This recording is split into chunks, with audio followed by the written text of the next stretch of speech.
Y a mí me interesa leerles algunos párrafos de Polanyi, que es un, un analista tiene un trabajo, un estudio muy interesante sobre el desarrollo del liberalismo en el mundo contemporáneo, el desarrollo del liberalismo, sobre todo en Europa, y en particular en Inglaterra. A mí me interesa leerle algunos fragmentos de qué dice con esto, porque este cambio, cuando se derogan en 1834 las leyes de Spinhamland, lo que ocurre es que se accede a la creación del mercado concurrencial de trabajo. Mercado concurrencial de trabajo que va a ser instituido en 1884 por una serie de normas. Y a mí me interesa bien esta porque parece en principio la derogación de estas leyes como una salvación a la situación de la pobreza, como ya todo el mundo empezaba a presionar para que esas leyes se bajaran, pensando que lo que venía después era mejor, ¿no? Atravesados como por un optimismo y una esperanza de que la salvaguarda de la libertad, del espíritu individual de la gente, iba a resolver una serie de problemas sociales, ¿no? Y fíjense, también es interesante, que parte del discurso que ataca los subsidios estatales, o sea, Polanyi dice, estas normas de Spinhamland son como el reflejo concreto de una lógica paternalista del Estado, de ese Estado, de esa monarquía parlamentaria, es casi el reflejo de una actitud paternalista respecto de eso, ¿no? Entonces, lo que va a dar pie a pensar en este paternalismo estatal que tiene que salir a resolver los problemas que la gente no puede resolver por sí mismo. Entonces, para que esto sea mejor, bueno, liberemos a la gente de ese paternalismo, liberémosla del yugo del Estado, de ese Estado que está, de alguna manera, a pesar de por ahí con una norma que fue constituida de buena voluntad, pero está coaccionando de algún modo a que los sujetos no hagan lo que tienen que hacer. Entonces, soltemos eso para que los individuos queden al libre juego de su voluntad para resolver los problemas existenciales de su vida. Entonces, me interesa leerles algunos párrafos de esto para después pasar a cuáles son los efectos que esto tiene sobre fines del siglo XIX y contar algunos hechos que sucedieron allí. Fíjense lo que dice Polanyi. Los problemas del tercer periodo fueron incomparablemente más profundos. Se refiere al tercer periodo, porque él cita una serie de periodos desde la sanción de estas normas a el tercer periodo, que ya cuando las normas se derogaron, ¿no? Entonces dice, los problemas del tercer periodo fueron incomparablemente más profundos. Las atrocidades burocráticas cometidas contra los pobres por las autoridades encargadas de aplicar la nueva ley centralizada sobre la pobreza, que se prolongaron los 10 años siguientes a la derogación de Spinhamland, 1834, no fueron más que algo esporádico, algo irrelevante, si se las compara con los efectos globales provocados por el mercado de trabajo, la más poderosa de las instituciones modernas. La amenaza que entonces surgió fue análoga por su amplitud a la de Spinhamland, con la diferencia importante de que ahora no era tanto la ausencia como la presencia de un mercado concurrencial de trabajo, lo que constituía la raíz de peligro. Si Spinhamland había impedido la aparición de una clase obrera, el mercado de trabajo se constituía a partir de ahora con los pobres en el trabajo y bajo la presión de un mecanismo inhumano. Spinhamland había considerado a los hombres como animales sin gran valor. El mercado de trabajo, por su parte, presuponía que esos hombres debían cuidar de sí mismos, y ello cuando todo les era adverso. Si Spinhamland representaba el envilecimiento de una miseria protegida a partir de la formación del mercado de trabajo, el trabajador se encontrará sin abrigo en la sociedad. Spinhamland había abusado de los valores del localismo, de la familia y de lo rural, pero desde la formación del mercado de trabajo, el hombre estará desgajado de su hogar y de sus familiares, separado de sus raíces y de todo entorno consentido para él. En resumen, si Spinhamland representaba el pudrimiento de la inmovilidad, el riesgo que ahora surgía era morir de frío. Fue necesario esperar a 1844 para que se constituyese en Inglaterra un mercado concurrencial de trabajo. No se puede decir que el capitalismo industrial haya existido en tanto que sistema social antes de esa fecha. La autoprotección de la sociedad se instaura, no obstante, casi de inmediato. Se asiste a la aparición de las leyes sobre las fábricas, de la legislación social y de un movimiento obrero político y sindical. Y fue precisamente a lo largo de esta tentativa para conjurar los peligros absolutamente nuevos del mecanismo del mercado, cuando el movimiento de protección entró inevitablemente en conflicto con la autorregulación del sistema. Acá ya está hablando de cómo a partir de la derogación de estas leyes se está asistiendo a la lógica del mercado autorregulado, donde el mercado concurrencial del trabajo forma parte de esa autorregulación. Vuelvo a la cita. Entonces, no es exagerado afirmar que la historia social del siglo XIX estuvo determinada por la lógica del mercado propiamente dicho, a partir de su liberación mediante la reforma de las leyes de pobres en 1834 y el fin de Spinham Land, agrego yo. El punto de partida, pues, de esta dinámica fue la ley de Spinham Land. Cuando afirmamos que estudiarla es estudiar el nacimiento de la civilización del siglo XIX, no solamente tenemos en cuenta sus efectos económicos y sociales, la influencia determinante de dichos efectos en la historia política moderna, sino también el hecho de que nuestra conciencia social se formó en este molde. Y este es un hecho que la generación de hoy suele desconocer con frecuencia, dice el autor. Continúo la cita. El personaje del indigente, olvidado prácticamente después, dominaba entonces un debate que dejará una marca tan fuerte como la de otros sucesos históricos más espectaculares. Si la Revolución Francesa era deudora del pensamiento de Voltaire, de Diderot, de Quesnay y de Rousseau, el debate en torno a las leyes de pobres forma los espíritus de Bentham, de Burke, de Godwin, de Malthus, de Ricardo y de Marx, de Robert Owen, de Stuart Mill, de Darwin y de Spencer, quienes compartieron con la Revolución de 1789 el parentesco espiritual de la civilización del siglo XIX.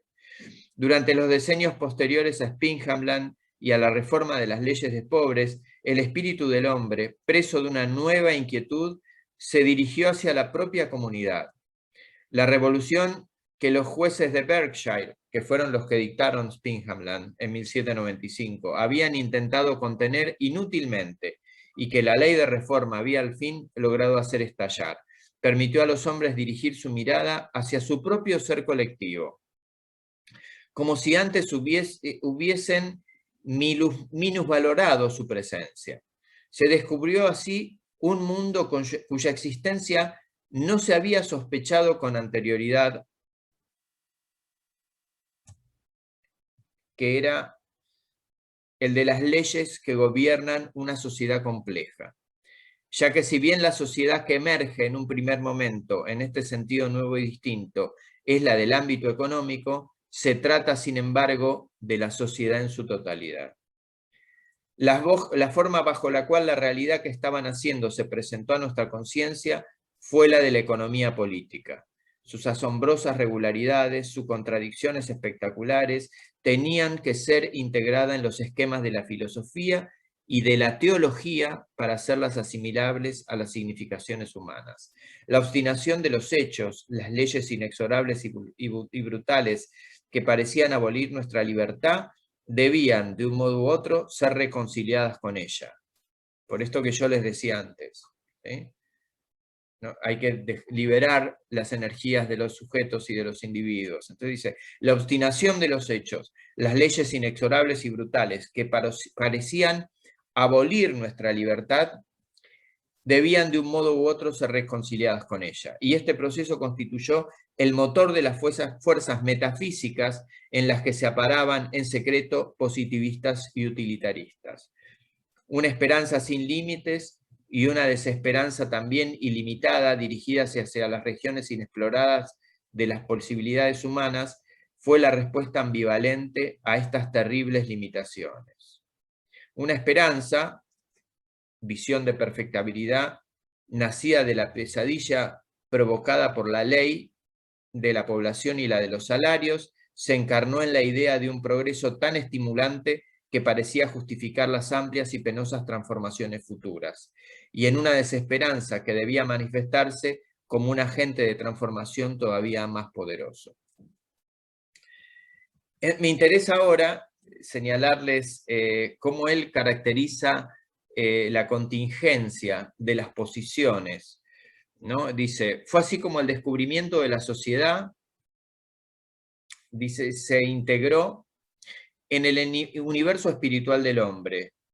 Esta necesidad de pensar una estructura social, ¿no? De ya no pensar ni en lo rural ni solamente en las ciudades, ¿no? Pero ¿cómo traducir en términos de vida esa nueva realidad, la sociedad?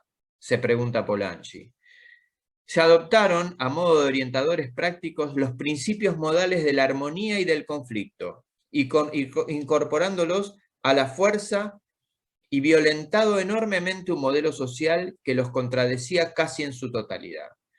La armonía, se decía, era inherente a la economía. Los intereses del individuo y los de la comunidad eran en definitiva los mismos, pese a que esta armoniosa autorregulación exigía que el individuo respetase la ley económica, incluso cuando ésta intentaba destruirlo. El conflicto, por su parte, también aparecía como algo propio de la economía, ya fuese la concurrencia entre los individuos o la lucha de clases, pese a que dicho conflicto pudiese manifestarse como el único vehículo de una armonía más profunda e inmanente a la sociedad presente, es decir, futura. El pauperismo, la economía política y el descubrimiento de la sociedad estaban estrechamente ligados entre sí. El pauperismo llamaba la atención sobre ese hecho incomprensible en virtud del cual la pobreza aparecía como la otra cara de la abundancia. No se trataba sin duda de la única paradoja desconcertante que la sociedad industrial planteaba al hombre moderno. Este penetró en su nueva residencia histórica a través de la puerta de la economía, y fue precisamente esta circunstancia fortuita lo que proporcionó al materialismo de la época una aureola de prestigio. Mientras tanto, el sentido de la vida en una sociedad compleja fue explorado, excavando el subsuelo de la pobreza. La entrada de la economía política en el campo del universal tuvo lugar cuando dos perspectivas opuestas, la del progreso y la perfectibilidad por una parte, y la del determinismo y la condenación por otra, hicieron su aparición. Su traducción política se realizó también siguiendo dos direcciones opuestas, el principio de armonía y de la autorregulación por una parte y el de la concurrencia y el conflicto por otra. Estas contradicciones contenían en germen el liberalismo económico y también la conceptualización en términos de lucha de clases. Lo que señala acá Polanyi, fíjense como un fenómeno social, imagínense ustedes, se derogan estas normativas y se terminó el subsidio para toda la población. O sea, como medida de reforma social extrema, es tremenda. Y los efectos que producen, casi de un día para el otro, también son tremendos. Entonces, dice él,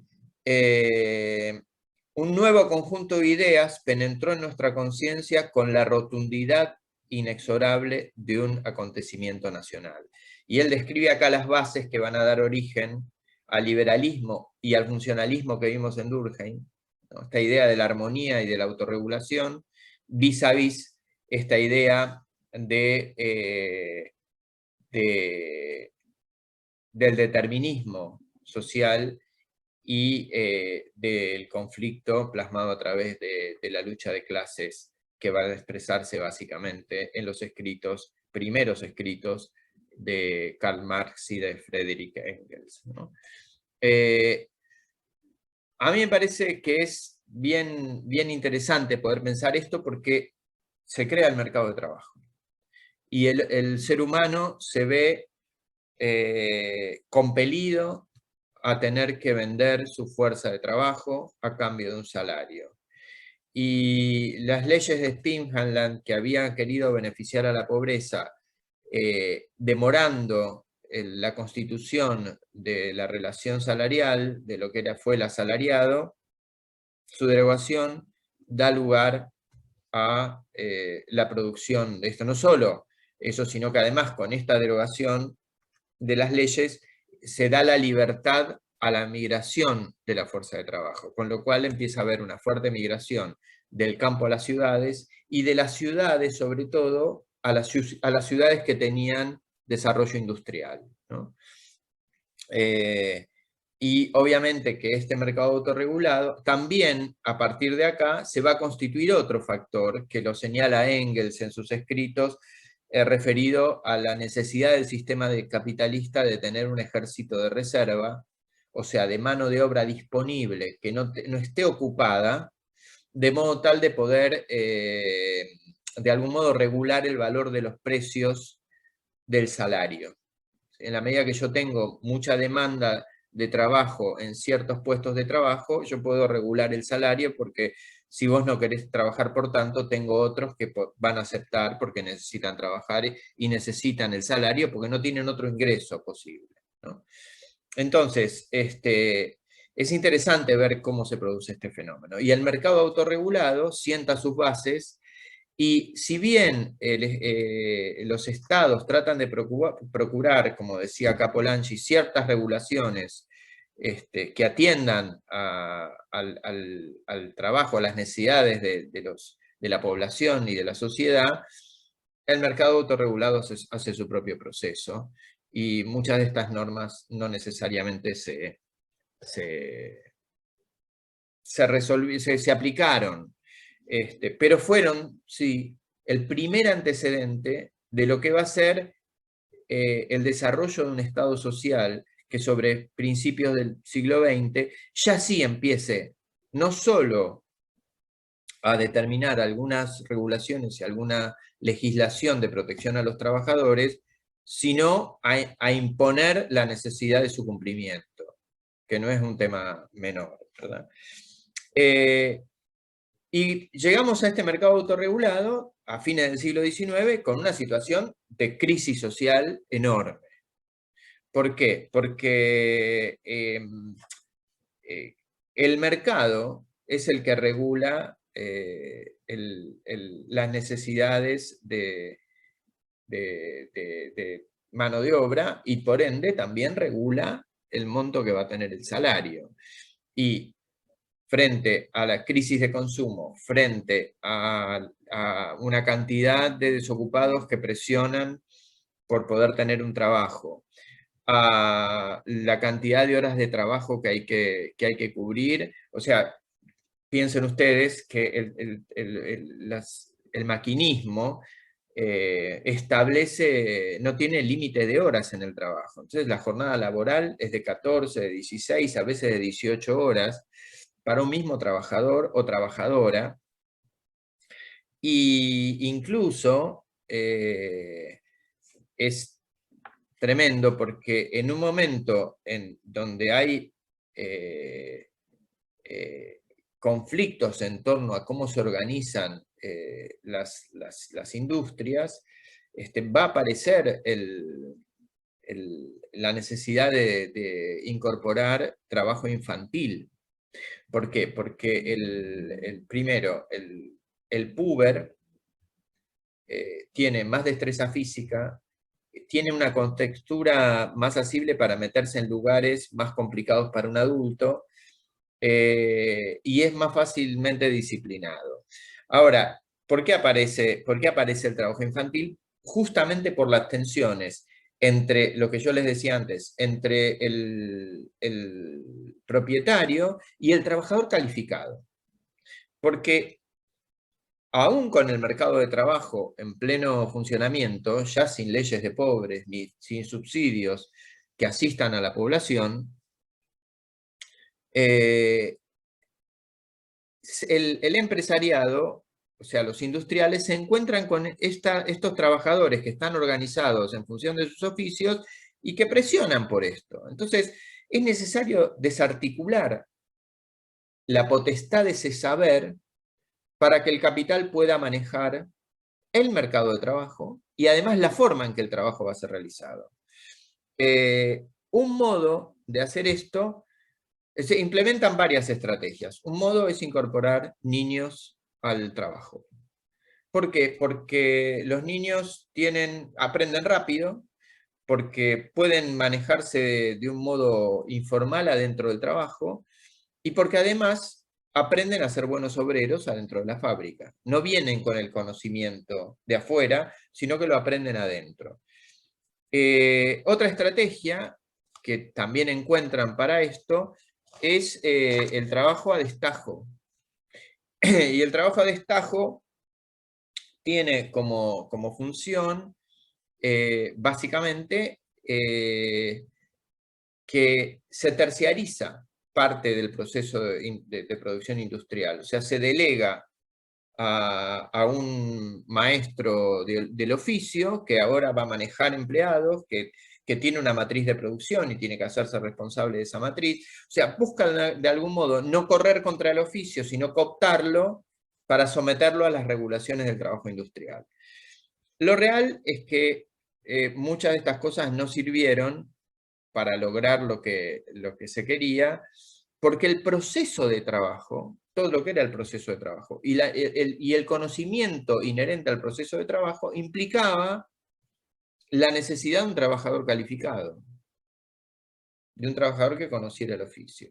Y piensen ustedes que esa organización laboral, esa organización de trabajadores, como si fuera una cámara de trabajadores, esa corporación, excluía aquella mano de obra que no estaba calificada para trabajar. O sea, los que eran los que no tenían ningún tipo de aprendizaje, la mano de obra pura, sin ningún tipo de conocimientos en ningún oficio, ¿no? Con lo cual ellos tampoco podían participar al mercado de trabajo. Este mercado autorregulado va a ser una crisis muy importante sobre fin del siglo pasado, sobre fin del siglo XIX, este vicio de haber nacido en el siglo XX, y a veces pensar que uno está transitando esa temporalidad, pero digo, llega a fin del siglo XIX en un estado de situación caótica, que va a implicar varias cosas. La primera de ellas, mucho conflicto entre el capital y el trabajo, ¿no? Y como el mercado era un mercado autorregulado, el Estado no arbitraba sobre los conflictos entre las clases sociales. Respondía con el poder de policía. O sea, la potestad que tenía el Estado moderno era cuidar de la sociedad civil, de lo que era la ciudadanía, y asegurarse de la formación de la ciudadanía, y por otro lado, aplicar el poder de policía cuando las cosas se desmadraban. Ahora, ¿quién tenía el poder del Estado? Y el poder del Estado lo tenía la burguesía. Terratenientes y propietarios de los medios de producción. Entonces, obviamente, cuando las normas iban en contra del capital y no alcanzaban los mecanismos ideológicos para poder resolver los conflictos, salía el aparato, lo que es el poder de la represión. En un ratito, cuando veamos al Althusser, vamos a ver lo de aparatos represivos. Salía el poder de policía del Estado a hacerse presente. Y así se van a producir importantes conflictos sociales. Nosotros vamos a destacar uno que se produjo en 1876 en los Estados Unidos, y que dio origen al 1 de mayo, que fue el acontecimiento de los mártires de Chicago. Para eso vamos a ver les voy a proponer de ver un video para que ustedes tengan un relato, y en relato lo que fue ese proceso y qué fue lo que ocurrió. El movimiento de los mártires de Chicago es un movimiento que perseguía regular la cantidad de horas de trabajo. Ya existía la ley en los Estados Unidos que establecía que los trabajadores debían trabajar 8 horas, pero no se cumplía. No se cumplía ni las 8 horas, ni se cumplía la prohibición de que se realizara el trabajo infantil, que que tenía regulaciones muy endebles. Pero la de las 8 horas había sido una ley de un presidente norteamericano de unos años atrás de la masacre de los mártires, que no se cumplía. Y los trabajadores salen a pedir por ese derecho, ¿no? Y son fuertemente reprimidos. Digo, no es una sola movilización, sino es un clima de efervescencia y de una vanguardia obrera que transmite y difunde a la sociedad su necesidad. Y bueno, se va a producir este hecho de protesta pacífica, multitudinaria,